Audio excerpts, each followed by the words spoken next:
All right, hey guys, welcome back to another episode of Show and Tell What the Hell, Pteranodon Media. Thanks for checking this out.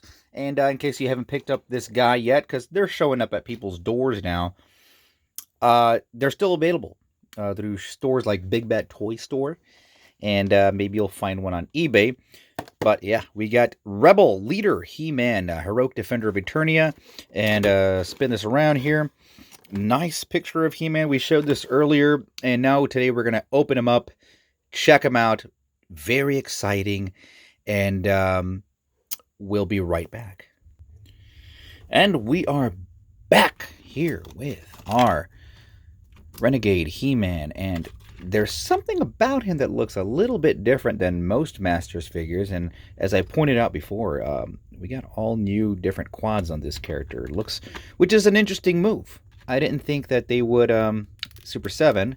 or Mattel would go for a move like this, but pretty bold.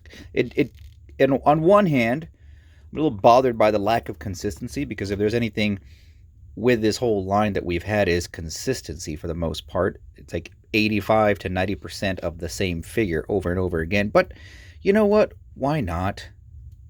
It does look. They do look a little bit more realistic and less exaggerated. Now let's just take a look at all the details of the figure. Now, again, he does come with this cool sword here, the power sword, and I'm going to go into some of the accessories later on. And he does come with a second head, which looks like I don't know, they both kind of look like, they look less like Dolph Lundgren and more like a roided up version of MacGyver. I kind of like this. I'm MacGuyvor. Oh, that's going to be a cool custom. I'm going to do it. This will now be MacGuyvor. Look at the detail on his boots. Shin guards, whatever. Very cool. Very awesome. Very nice. A lot of details right here with all sorts of... Oh, yeah, that's what I wanted. Look at the belt there. Look at this. This is an interesting little knife that he keeps here. Oh, if there's a little toothpick-looking knife that goes in his boot. Pretty cool. Nice little homage to the original He-Man comic book. I don't know if this was in the movie. Sometimes I'm not as observant as I'd like to think that I am. But I can't, for the life of me, remember that. The sword in the hilt here. Look at that. That looks like the classic power sword. That's pretty cool. It's like Orko-sized. Or Gwilder. No, fuck it. Orko can carry a little golden power sword around, or gold-hilted power sword. I like it.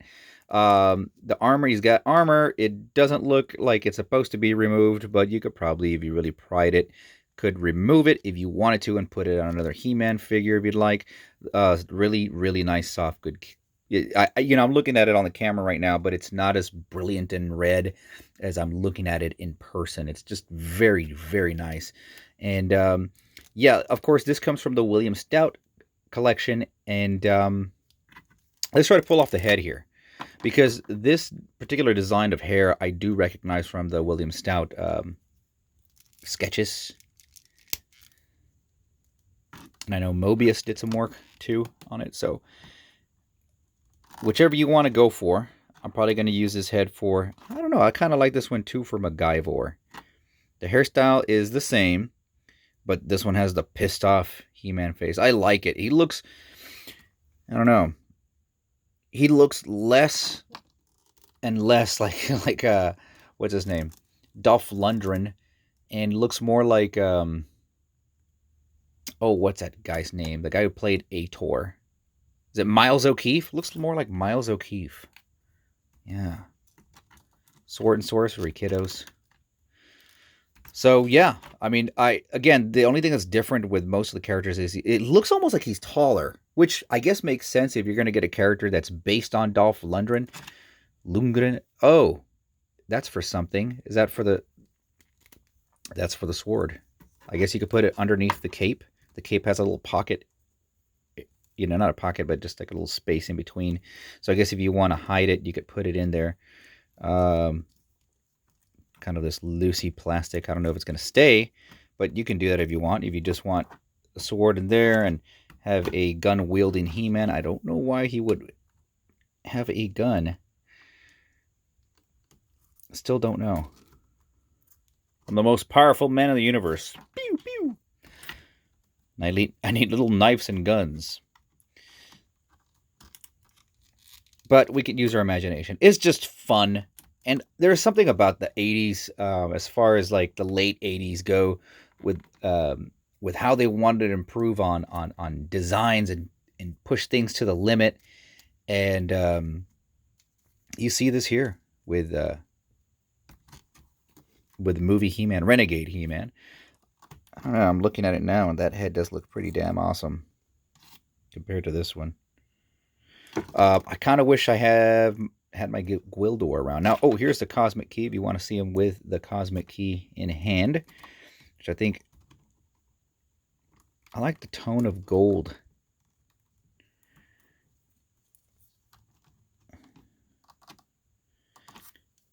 Yeah. His hand is open just enough to where he can like hold it. Let's see if we could kind of put it like that. And it does fit in his hand as well. Sorry, I'm like really taking my time. I'm not being a good host here, but I'm just really excited about this figure. It's not like something I really wanted. I kind of, had other He-Mans that I put capes on and pretended it was movie He-Man, put some armor on. But it's pretty interesting to have this. I think back in the early classic days, not like it's way back, but 2000, around 2008, 2009, a lot of customs were coming out and people were just getting the idea of the classics figures and repainting them.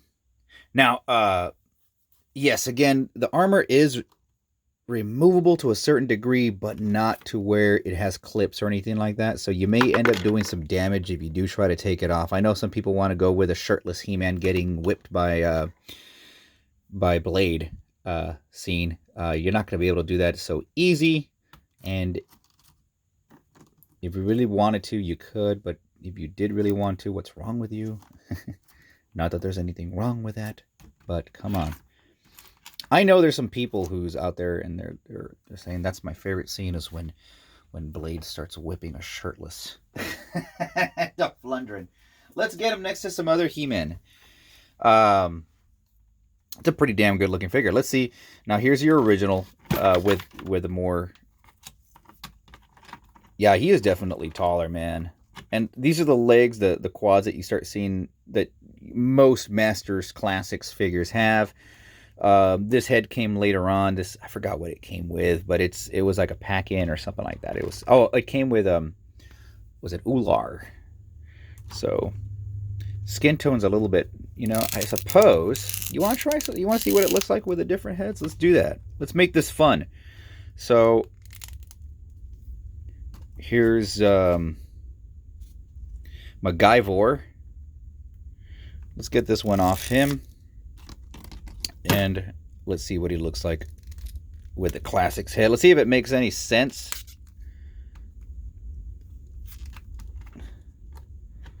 Kind of does. Kind of, sort of doesn't. But what the hell? It's all for fun, right? But it's funny how these heads kind of work on the other bodies too. Like, Did somebody say something? What? Somebody talking about me? Huh? This one doesn't seem to work as well, but I guess you could try to make it work. I don't have my other classics head handy with me, but it's all right. And then let's see. Let's get one of these heads back on there, just so we get them compared with the other ones. But yeah, let's put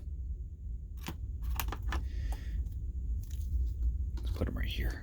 Yeah, this is your standard He-Man. It's holding up pretty well. This is the first edition He-Man with a. No, it's actually a second edition He-Man because I didn't get the first one with the eye problem. And then here's a little kind of custom out of King Grayskull with a 2000X He-Man head, which is still one of my favorite He-Man series. Let's get what people would often think looked like the Masters He-Man. This is the closest thing we got to Lundgren.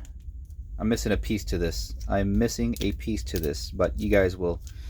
It's somewhere in the room, somewhere out there. Yeah. He has a mullet too.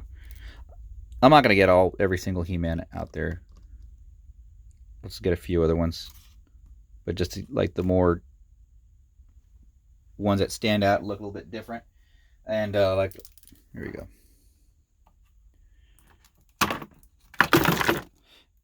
I rule them all. Oh, his shield. Uh-oh. This goes all the way down to the back of this dresser thing. I saved it. Actually, this skin tone kind of works a little bit better. MacGuyvor. The peg, not as much. Maybe be heated up a little bit. So, yeah, that's... let me just kind of try to see if I can stand them all together. Give you all a good comparison with this He-Man, if you think it's worth it, if you'd like to get him into your collection. Now, if you're a big fan of the movie, of course you want to get this. Even if it's about $50 on a Big Bad Toy Store right now. Of course, go get him. He's a great figure. You'll have fun. You'll reenact some of your movie scenes. But if your main He-Man is your classics He-Man like that, you don't really need to get him. I don't think so. You know, I mean, $50 is a lot of money. These things used to cost 22, something like that, 22 to $25. The classics. So it's a pretty hefty price. It does come with a lot of accessories, sure, a lot of weapons, but a lot of the old classics did too. So that's the thing. It's like, if you have this, you got to get Skeletor. You know, that's the thing. If you're planning to get both, it's worth it, I think. If you say, hey, look, I have some spare money, some spare cash, let me go online. Let me spend about $100 and get an awesome movie Skeletor and an awesome movie He-Man. That's why I got it. I had some extra money. And I also wanted to complete my collection of movie characters. I do have Gwildor, but I don't have him open, and I kind of want to get him open now. You know, I had no reason to open them up before. I kind of sort of do now. And I don't know. I'll have to go back to one of my storages. I have a couple. I have one big storage area and have stuff put away.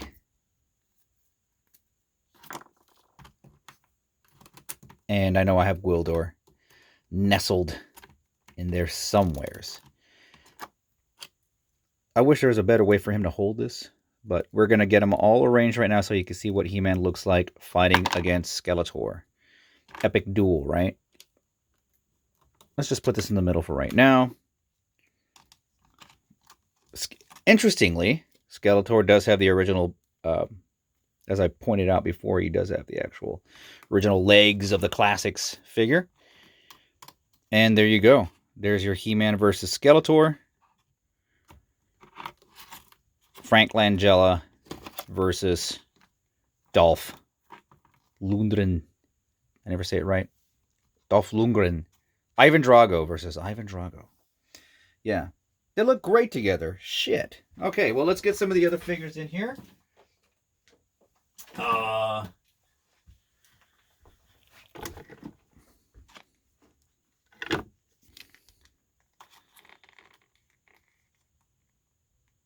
There you go. Let's put them all together now.